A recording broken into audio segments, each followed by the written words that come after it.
desde el Departamento de Educación Especial, ¿sí? Por demandas de profesores de diferentes carreras o estudiantes en situación de discapacidad, la mayoría. Primero la demanda llega a la carrera de Educación Especial, entonces fuimos haciendo como una especie de asesoramiento y trabajando con los docentes y estos estudiantes, ya puntualmente refería al tema de la accesibilidad académica, ¿no? Bueno, la demanda fue creciendo cada vez más, así que bueno, presentamos como un proyecto de extensión, ¿sí? que ha pasado por varios nombres hasta que se conforma el programa de la Oficina de Inclusión Educativa, ¿sí? Desde el área de extensión.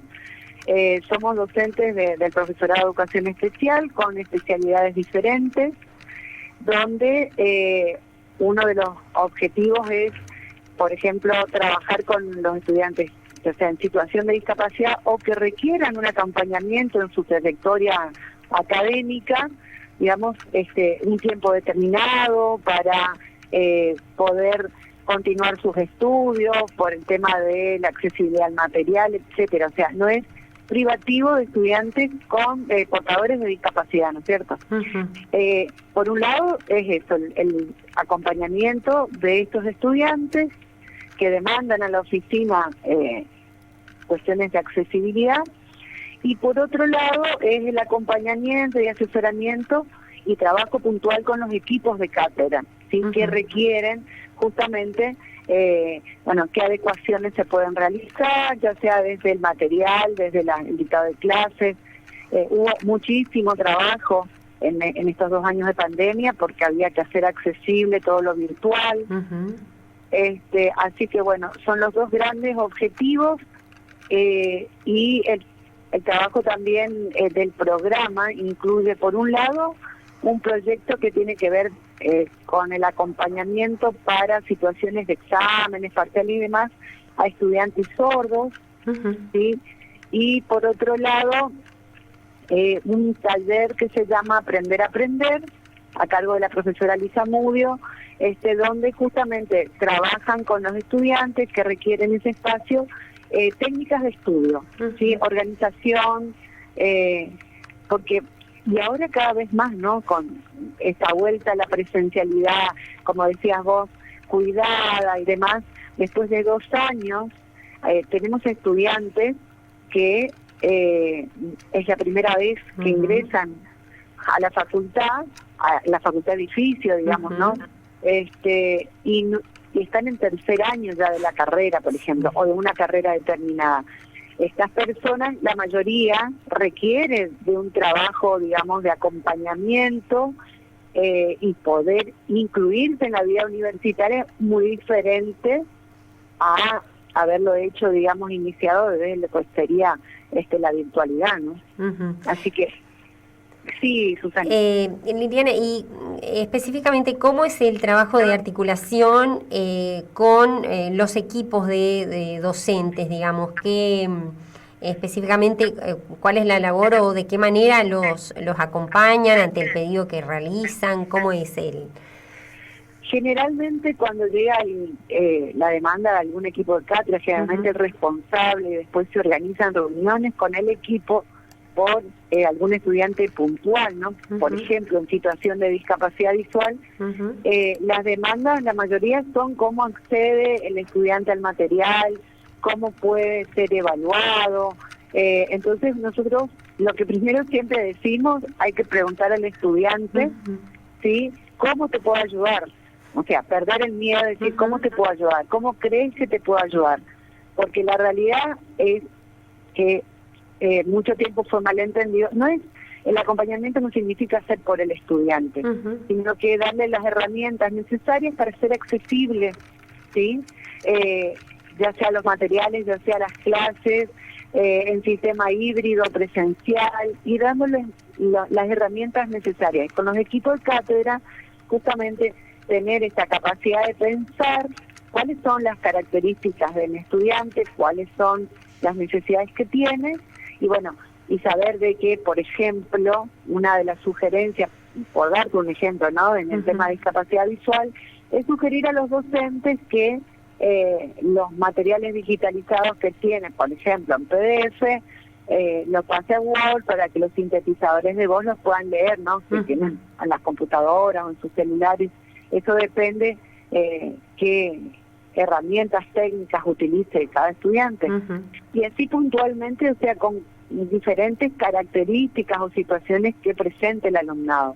Generalmente lo que hacemos es reuniones con los docentes, no acompañamos en el aula, ¿sí? No es...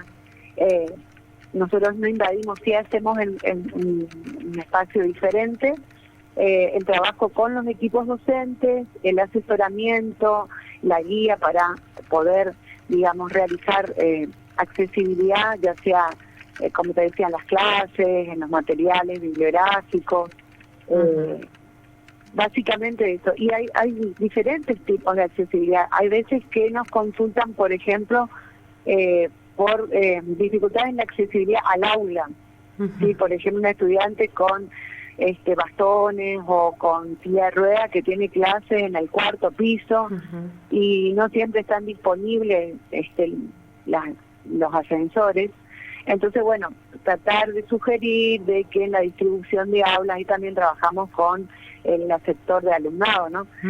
Pueda pasar a tener clases en planta baja.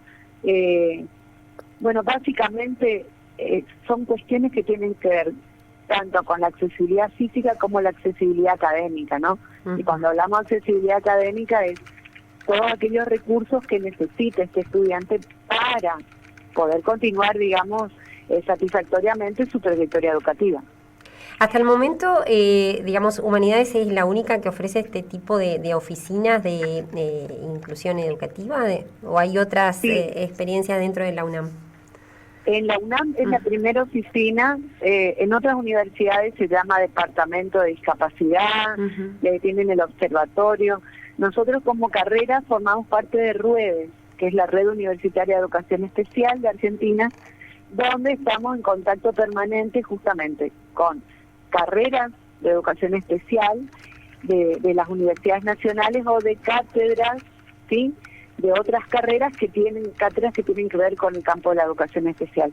Entonces estamos en contacto permanente con otros departamentos de discapacidad, otras oficinas de inclusión, pero en la UNAM, digamos, somos pioneros, pero también ya hemos empezado a trabajar con otras facultades, ya tuvimos experiencias con la Facultad de Ciencias Exactas, brindando charlas de accesibilidad, etcétera, organizadas por docentes, y también hemos sido asesores, por ejemplo, de trabajos finales de docencia universitaria, donde el proyecto era justamente armar una oficina de inclusión educativa en una de las facultades de la UNAM.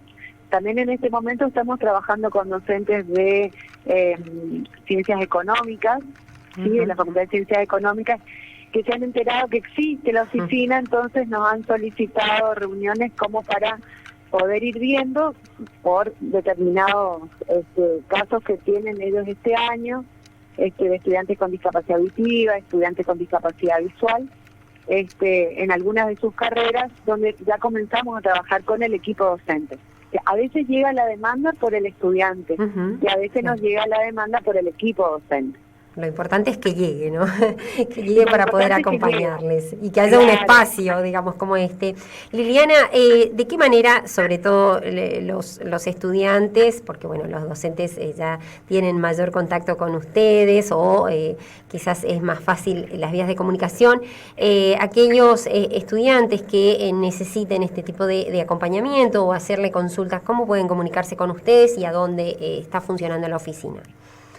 Bueno, en la página de la facultad hay un link, un espacio que dice Oficina de Inclusión Educativa, ¿sí?